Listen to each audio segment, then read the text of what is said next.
سلوگانا به 10 سالیا شورشا نوزه تیرمهیرا امی داگرکریه تک ببن و سوریا دموکراتیک آوا بکن ام پیروز دکن. میوانین بریز حوالین هجا و گلی ولاد پاریز. جبو شواطال دارستانه که تنه چروس که آگر بتیرید که راستی اوه گوتنه مدنوزه تیرمه 2012 دا به هفگرتنا وینا گلی من لکوبانه دید. اف چروس که لکوبانه کو بیکتیا ایدی بویا بینگها سیاست خطا سیمین یا دشر لسوریه دا. بقناغ لبایهف کانتون رببریا خواسر فکر آوا کرنا جواکا که دموکراتیک و آزاد هاتا دانین. وەکو خۆم کە کچێکی کوردم لە کوردستان لە دایکم بەڵام لە ئەڵمانیا گەورە بووم لەوێش لە سیاسەتی کە ئەڵمانیا ئاکتیڤم لە حیزبی سەوڵس ئەم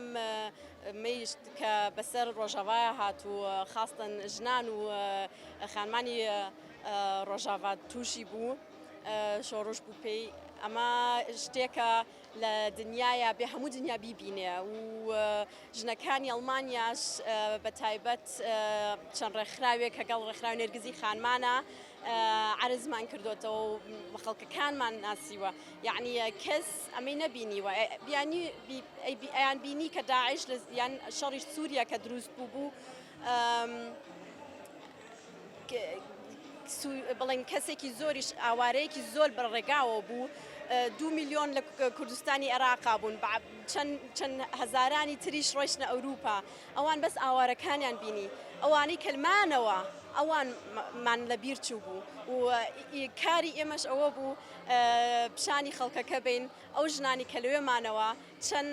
بەقۆتن چەند چالاکن ئەو چونکە کێمێنێتەوە ژن و مناڵان ئەمێننەوە کە شەڕ دروستە بێ پیاوەکان و کوڕەکانمە کە چنە شەڕەوە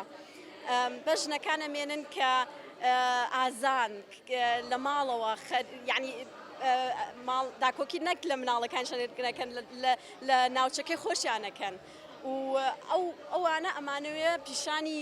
دنیا بین کە ئێمەی کورد چەند ژنی ئازا و چالاکمان هەیە و ئێمەی کورد چی ئەتوانین بکەین ئەمە دوو ڕێگا هەیە یەکێکیان لەلایەن کەسانی وەکو من و تۆ لە تونس ماڵی نۆی ئیمساڵ سێمین کۆنگرەی ژیانی ژنان هەیە هی هەموو دنیا لەو کۆنگرەیە ئێمە بەشدارین وەکو ڕێکخراوی نێرگزی خانمانی کورد لە شاری منشێن و لەویا ژنانی لە 41 وڵاتەوە بەشدارن ئێمە لەوی ئەمانوێ عەرزیکەین و بیگەێنین بە دنیاە ئەمە لایەکیانە لایەکی تریشیان خۆشم وەکو وتم لە سیاسەت ئەمەدامی ئەنجومەنی شارۆانی شاری منشێنم